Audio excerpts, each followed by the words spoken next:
Hello दोस्तों, स्वागत है आप सभी लोगों का कॉमर्स विद अनिल सर में। दोस्तों, 12th ओसीएम के अंदर हमने दो क्वेश्चंस ऑलरेडी खत्म किया हुआ है। ठीक है, पहले हमने पढ़ा हेनरी फॉयल के 14 प्रिंसिपल, देन हमने पढ़ा एफ डब्ल्यू टेलर के साइंटिफिक प्रिंसिपल और साइंटिफिक प्रिंसिपल्स की टेक्निक्स। तो आज का टॉपिक होगा हमारा nature of principles of management. देखो, ये टेक्स्ट बुक में जो सीक्वेंस है ना, यहाँ पे इन्होंने nature of principle of management पहले बता दिया, लेकिन मेरा मानना ये होता है कि भाई पहले आप इन प्रिंसिपल को समझ लो, उसके बाद आपको ये बेटर अंडरस्टैंडिंग होगी कि इन प्रिंसिपल का नेचर कैसा है या इन प्रिंसिपल्स की क्या सिग्निफिकेंस है।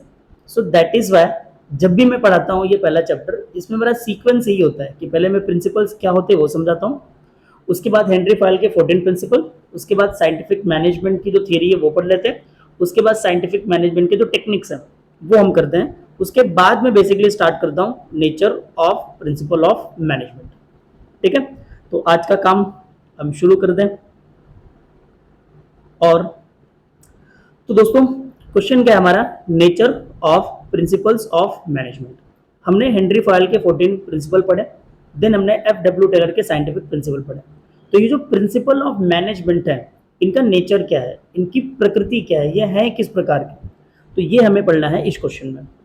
दोस्तों, ये सब आप सबको पहले ही पता होगा कि मैनेजमेंट के जो प्रिंसिपल है वो फॉर्म्ड क्यों किए गए, वो फॉर्म्ड इसलिए किए गए या बनाए इसलिए गए हैं ताकि वो हमें गाइडेंस कर सके, गाइड प्रोवाइड करें, एज वेल एज इन्फ्लुएंस करके बिहेवियर ऑफ एम्प्लॉइज।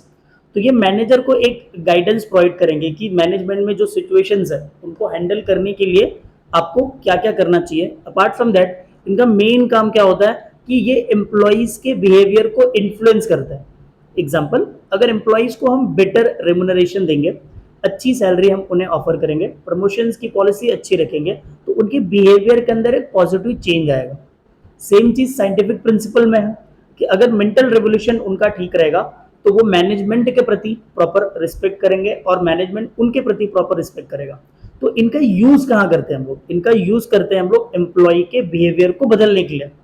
जैसे अगर कोई एम्प्लॉय इनडिसिप्लिन है, कंपनी में टाइम पे नहीं आ रहा है, टाइम पे काम को नहीं कंप्लीट कर रहा है, तो उस वक्त हम क्या करेंगे, प्रिंसिपल ऑफ डिसिप्लिन का यूज करेंगे।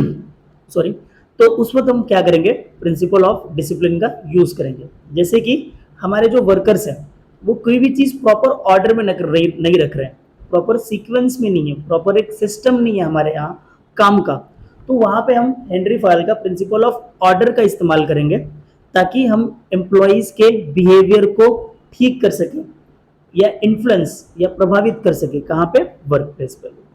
तो these principle insist on improving efficiency of organizational resources in the terms of profit। In principle का मेन जोर या मेन फोकस किस बात पे होता है कि ऑर्गेनाइजेशनल जो रिसोर्सेज है, मेन है, मटेरियल है, मनी है, उनकी जो एफिशिएंसी होनी चाहिए in the terms of profit पे वो बेटर होनी चाहिए। इन शॉर्ट, जो हमारा प्रॉफिटेबिलिटी है कंपनी का वो बढ़ना चाहिए। और ये प्रिंसिपल प्रॉपर फोकस करते हैं बेटर coordination between superior और subordinate and all the members of the organization। तो ये हमने ऑलरेडी पढ़ा हुआ है प्रिंसिपल्स के अंदर कि जो साइंटिफिक मैनेजमेंट के प्रिंसिपल्स हैं वहाँ पे हमने पढ़ा था कि जो मैनेजमेंट होगा, जो एम्प्लॉइज होंगे, उनके बीच में बेटर कोऑर्डिनेशन होना चाहिए। वर्क काम के अंदर वर्कर्स का भी पार्टिसिपेशन होना चाहिए, काम नहीं, जो भी इनिशिएटिव में हमने पढ़ा हुआ है कि जो आपकी प्लानिंग होगी या फिर जो कोई नए नए आइडियाज होंगे तो उस पर मैनेजमेंट प्लस एम्प्लॉय दोनों का पार्टिसिपेशन होना चाहिए। तो प्रिंसिपल का मेन फोकस क्या होता है, कोऑर्डिनेशन मेंटेन रखना एम्प्लॉय सबऑर्डिनेट के बीच में और सभी जो भी मेंबर्स हैं ऑर्गेनाइजेशन के उनमें। तो चलिए हम वन बाय वन इनके नेचर को समझने की कोशिश करते हैं। तो पहला ही पॉइंट है आपका यूनिवर्सल एप्लीकेशन। तो मैनेजमेंट के जो प्रिंसिपल है they are universal in nature, which means they can be applied all the type of organization irrespective of size और nature।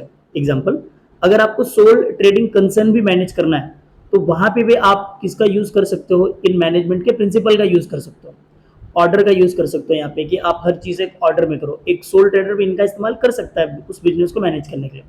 और एक बड़े लेवल पे अगर आपको एक डिपार्टमेंटल स्टोर मैनेज करना है या फिर डीमार्ट जैसे सुपर मार्केट को मैनेज करना है तो वहां पे भी ये काम आ जाएगा। यानी कि एक छोटी पार्टनरशिप सोल ट्रेडिंग ऑर्गेनाइजेशन से लेके एक जॉइंट स्टॉक कंपनी तक किनका यूज करेंगे, मैनेजमेंट के प्रिंसिपल का यूज करेंगे।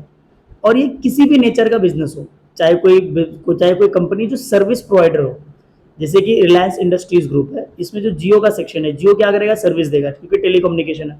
लेकिन जियो अगर कोई प्रोडक्शन भी कर रहा है, कोई प्रोडक्ट बना रहा है, जियो नहीं सॉरी, रिलायंस अगर कोई प्रोडक्ट भी बना रहा है तो उसमें वो किसका यूज करेगा, मैनेजमेंट के प्रिंसिपल का यूज करेगा। क्योंकि भाई आपको डिवीजन ऑफ वर्क हर जगह करना पड़ेगा, आपको अथॉरिटी और रिस्पॉन्सिबिलिटी मैनेजर को हर जगह देनी पड़ेगी। देन आप देखोगे आपको प्रिंसिपल ऑफ डिसिप्लिन तो हर जगह चाहिए ना। तो यूनिवर्सल एप्लीकेशन का मतलब होता है मैनेजमेंट के जो प्रिंसिपल है हर एक ऑर्गेनाइजेशन के ऊपर अप्लाई हो जाएंगे पूरे वर्ल्ड वाइड, ठीक है, इररिस्पेक्टिव ऑफ साइज और नेचर, ठीक है। लेकिन हाँ ये भी हो सकता है कि इनका रिजल्ट वेरी करे, वेरी का मतलब होता है डिफरेंट, अलग अलग, ठीक है। जब आप इसको अप्लाई करोगे, जब आप किसी सिचुएशन में अप्लाई करोगे तो इनका रिजल्ट वेरी करेगा, right, may be modified but suitable for all kinds of organisations. तो इनका जो रिजल्ट आएगा वो अलग हो सकता है। इनका जो एप्लीकेशन होगा, यानी जब मैनेजर इनको अलग अलग सिचुएशंस पे अप्लाई करेगा, हो सकता है कि मॉडिफाई करना पड़े, थोड़ा सा चेंजेस करना पड़े इनके ऊपर, लेकिन तब भी ये सभी तरह के ऑर्गेनाइजेशन के ऊपर सुटेबल होंगे। Similarly they are applicable to all levels of management. तो कंपनी के अंदर आप सबको पता है कि टॉप लेवल मैनेजमेंट होता है, दूसरा मिडिल लेवल मैनेजमेंट होता है और तीसरा लोअर लेवल मैनेजमेंट होता है। तो आप इमेजिन करो ना यार, यहाँ पे क्या डिवीजन ऑफ वर्क नहीं होगा, एब्सोल्युटली होगा। यहाँ पे क्या प्रिंसिपल ऑफ डिसिप्लिन नहीं चाहिए तीनों लेवल पे? भाई आप कंपनी के डायरेक्टर हो तो ऐसा थोड़ी कि आप कभी भी टाइम पे आओगे, कभी भी टाइम पे निकल जाओगे, सिंपल सी चीज है ना। तो प्रिंसिपल ऑफ डिसिप्लिन तो हर लेवल पे जाएगा। तो टोटल जो आपका टॉप लेवल मैनेजमेंट है, मिडिल लेवल मैनेजमेंट है, लोअर लेवल मैनेजमेंट है, वहां पे भी ये प्रिंसिपल क्या होगा, अप्लाई हो जाएगा। इसीलिए बोला जाता है कि इन प्रिंसिपल की एप्लीकेशन कैसी है, यूनिवर्सल है, ये हर जगह अप्लाई हो जाएंगे। क्लियर? आई होप आपको ये पॉइंट समझ में आया होगा। आगे बढ़ते हैं दोस्तों। सेकंड पॉइंट क्या है? सेकंड पॉइंट में बोला गया जनरल गाइडलाइंस। ये जो मैनेजमेंट के प्रिंसिपल हैं, ये जनरल गाइडलाइंस प्रोवाइड करते हैं ऑर्गेनाइजेशनल सिचुएशंस को टैकल करने के लिए वाइजली। वाइजली का मतलब होता है कि बुद्धि, थोड़ा दिमाग लगा के सोच समझ के लिया गया फैसला जो होता है वाइजली रहता है, ताकि हम बिजनेस के जो भी प्रॉब्लम्स है उसको सॉल्व कर सके। इनका जो नेचर होता है वो रिजिड नहीं है, यानी फिक्स्ड नहीं है। मैनेजमेंट के प्रिंसिपल आप अप्लाई कर सकते हो अलग अलग सिचुएशंस पे, यानी सिचुएशन के अकॉर्डिंगली, बिजनेस के साइज के अकॉर्डिंगली, बिजनेस के नेचर के अकॉर्डिंगली आप क्या कर सकते हो, इन प्रिंसिपल का इस्तेमाल कर सकते हो। तो ये आपको गाइडेंस प्रोवाइड करते हैं कि ऑर्गेनाइजेशन के अंदर जब अलग अलग सिचुएशंस आएंगे तो उनको टैकल कैसे करना है वाइजली, और उनका सोल्यूशन कैसे निकालना है, उन प्रॉब्लम्स को सॉल्व कैसे करना है। बेसिकली इन प्रॉब्लम्स को बनाया ही गया है ताकि मैनेजर क्या करे, जो मैनेजमेंट से रिलेटेड प्रॉब्लम्स है उन प्रॉब्लम को वो सही तरीके से सॉल्व कर पाए।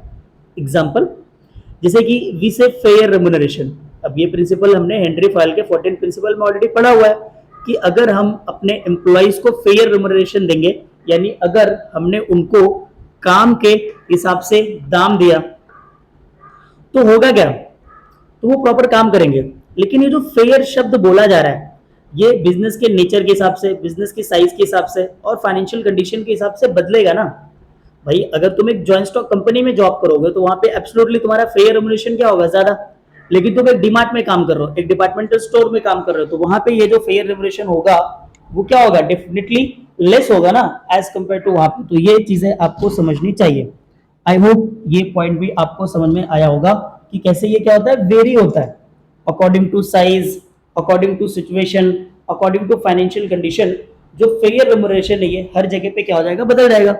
उसी तरह देखो जो एक नॉर्मल एक वर्कर है बेचारा, जो मजदूरी करता है, किसी फैक्ट्री में काम करता है, तो उसके लिए फेयर रेम्युनरेशन थोड़ा अलग होगा। तो देखो प्रिंसिपल तो सेम है, रेम्युनरेशन ही है, लेकिन साइज के हिसाब से क्या हो रहा है वो, या बिजनेस के नेचर के हिसाब से क्या हो रहा है, अलग अलग हो रहा है। समझ में आ गया? तो यही बोला गया कि जो मैनेजमेंट के प्रिंसिपल है अप्लाइड होंगे, they are applied depends on the situation, size and nature of the organisation. Clear? Next point is principle are formed and practice. Principle are formed by practice and experiment. ये तो बिल्कुल सच बात है कि जो management के principal है वो ग्रेजुअली डेवलप किए गए, लगातार रिसर्च वर्क करके, मेहनत करके। ऐसा नहीं था कि हेनरी फायल ने एक ही दिन में ये 14 प्रिंसिपल बना दिए, या FW टेलर ने साइंटिफिक प्रिंसिपल भाई सुबह बैठे दोपहर में तैयार हो गया। ठीक है, ग्रेजुअल प्रोसेस है, धीरे धीरे, थोड़ा टाइम लिया होगा। आपको पता है दोनों ने मेहनत की, दोनों ऑर्गेनाइजेशन में जॉब करते थे, दोनों अच्छी पोजीशन पे पहुंचे, फिर दोनों ने क्या किया, एक्सपेरिमेंट किया, और एक्सपेरिमेंट करने के बाद क्या किया, ऑब्जर्वेशन किया। आपको पता है प्रिंसिपल कैसे बनते हैं, जब आप एक्सपेरिमेंट करोगे और जब ऑब्जर्वेशन करोगे, रिजल्ट सेम आएगा, तब वो क्या बनेगा, आपके लिए प्रिंसिपल बन जाएगा। तो सिस्टमेटिक ऑब्जर्वेशन एक्सपेरिमेंट कंडक्ट किया गया इन प्रिंसिपल्स को डेवलप करने के पहले, और इसका रिजल्ट क्या आया कि हमने फिर 14 प्रिंसिपल्स हेनरी फॉयल ने डेवलप कर दिए और साइंटिफिक प्रिंसिपल आपके एफडब्ल्यू टेलर ने डेवलप कर दिए। तो management principle are develop gradually with the through research work, systematic observation and experiment are conducted before developing them, and the result of such experiment have been developed as a principle after its practice in the organization. I hope आपको ये point समझ में आ रहेगा। दोस्तों next point है आपका flexibility. तो कोई भी चीज फ्लेक्सिबल का मतलब होता है कोई भी चीज चेंजेबल हो, आप आसानी से चेंज कर सको। जैसे डांसर्स की बॉडी जो होती है कैसे होती है, फ्लेक्सिबल होती है, वो कहीं भी मूव कर लेंगे, कैसे भी नाच लेंगे, कौन सा भी स्टेप्स कर लेंगे। यार नॉर्मल हम और आप तो नहीं कर पाएंगे, उसके लिए प्रैक्टिस चाहिए। तो फ्लेक्सिबिलिटी का सिंपल मतलब होता है चेंजेबल, अपने हिसाब से एडजस्ट कर लेना कोई चीज। तो मैनेजमेंट के प्रिंसिपल कैसे, फ्लेक्सिबल इन नेचर है। इसका मतलब होता है कि हम इन प्रिंसिपल को चेंज कर सकते हैं, इनको मॉडिफाई कर सकते हैं अकॉर्डिंग टू सिचुएशन। मैनेजमेंट जब भी इन प्रिंसिपल को इंप्लीमेंट करेगा वो फ्लेक्सिबल, यानी कि एज पर दी रिक्वायरमेंट वो चेंज कर सकता है, या एज पर दी रिक्वायरमेंट वो इसको यूज कर सकता है। और बिजनेस के सिचुएशन तो हमेशा चेंज होंगे, तो मैनेजमेंट के प्रिंसिपल को एडजस्ट करके मॉडिफाई करके यूज किया जाएगा ताकि हम किसी भी नेचर के प्रॉब्लम को क्या कर पाए, सॉल्व कर पाए। आई होप आपको ये पॉइंट भी समझ में आ रहेगा। So management principle are flexible in nature, it means they can be change or modified according to the situation. Managers can be flexible while implementing the policy principles to suit the requirement, and the business situations keep on changing. So management principle can be adjusted or modified and can be used in the organization according to its need. चलते हैं हम next point की तरफ। तो flexibility already हम पढ़ चुके, ये 2 बार प्रिंट हो गया। तो चलिए हम अगले बार में जाते हैं हम लोग। फिफ्थ वाला क्या होगा, बिहेवियरल इन नेचर। यार ये तो हमने शुरू में इंट्रोडक्शन में सीख लिया ना। इनका मेन एम क्या है कि एम्प्लॉइज के बिहेवियर को इन्फ्लुएंस करना, जो डिसिप्लिन में नहीं है उसको डिसिप्लिन में लाना। अगर कोई मैनेजमेंट को कोई मैनेजर को आपने अथॉरिटी दी है लेकिन अगर वो रिस्पॉन्सिबिलिटी के साथ काम नहीं कर रहा है तो उसको उस बात का एहसास दिलाना, राइट, उसके बिहेवियर को इन्फ्लुएंस करना, ठीक है। तो मैनेजमेंट एक ग्रुप एक्टिविटी है और मैनेजमेंट का मेन एम क्या होता है, सर्टेन गोल्स को अचीव करना through a group of human beings. भाई सिंपल सी चीज है कि कोई अगर आपको कार प्रोड्यूस करना है, ठीक है, और आपको प्लान आ गया ऊपर से कि हमें इस डिजाइन का ऐसे से प्रोड्यूस करना है, तो कोई एक बंदा थोड़ी ना पूरा कार डिजाइन कर देगा, राइट ना। कार का इंजन कोई और टीम बनाएगी, उसके पार्ट्स, स्पेयर पार्ट्स कोई और बनाएगा, हो सकता है व्हील्स वगैरह कोई और बनाए, फिर उसको कलरिंग करने का काम, पेंटिंग करने का काम कोई और करे। तो सारी की सारी टीम मिलके क्या बनाएंगे, एक कार बनाएंगे। तो मैनेजमेंट एक ग्रुप एक्टिविटी है। चलो एक और सिंपल सा एग्जांपल देता हूँ। जैसे कॉलेज को मैनेज करना तो ग्रुप एक्टिविटी है। प्रिंसिपल होगा, उसके ऊपर भी चेयरमैन होंगे, प्रिंसिपल के अंडर कौन होंगे, एचओडी होंगे। एचओडी में भी आप देखोगे कॉमर्स का एचओडी अलग, एचओडी का मतलब होता है हेड ऑफ डिपार्टमेंट, तो कॉमर्स का अलग, साइंस का अलग, फिर उसमें एग्जामिनर होगा, पेपर सेटर होगा, अकाउंटेंट होगा। तो management is a group activity है ना, पूरे कॉलेज को अकेला बंदा थोड़ी हैंडल कर पाएगा, उसमें टीचर्स भी आ जाते हैं। So management is a group activity और मैनेजमेंट का एम होता है कुछ ऑब्जेक्टिव्स को हासिल करना और वो ह्यूमन बींग्स की मदद से ही कर पाएगा। सो मैनेजमेंट के प्रिंसिपल डिजाइन भी ऐसे किए गए हैं ताकि ये ह्यूमन बींग्स के बिहेवियर को इन्फ्लुएंस कर पाए, उनको प्रभावित कर पाए। ये प्रिंसिपल्स क्या करते हैं, control a group of person and direct them to achieve objective. इन प्रिंसिपल से हमें एक टीम, एक ग्रुप ऑफ पर्सन को कंट्रोल करने में मदद मिल जाएगी और उनको डायरेक्शन दे सकते हैं कि हमें हमारे ऑब्जेक्टिव्स किस प्रकार अचीव करने हैं। क्लियर? तो रीड करते हैं इसको भी हम लोग। Management is a group activity and management aims at achieving certain goals through a group of human being. So management principle are designed to influence human beings and these principles control a group of person and direct them to achieve the objectives. I hope ये point भी आपको समझ में आया होगा।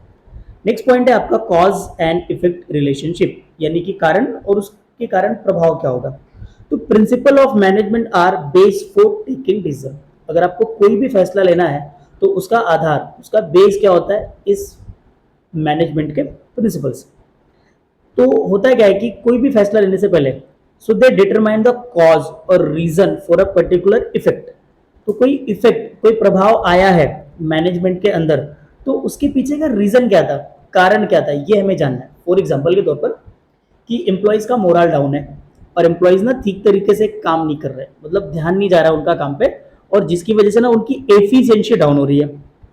तो जाहिर सी बात है इसमें क्या रीजन हो सकता है। एक तो ये रीजन हो सकता है कि बंदा डिमोटिवेट होगा डेली एक एक ही काम करके, तो उसको थोड़ा रिफ्रेशमेंट चाहिए।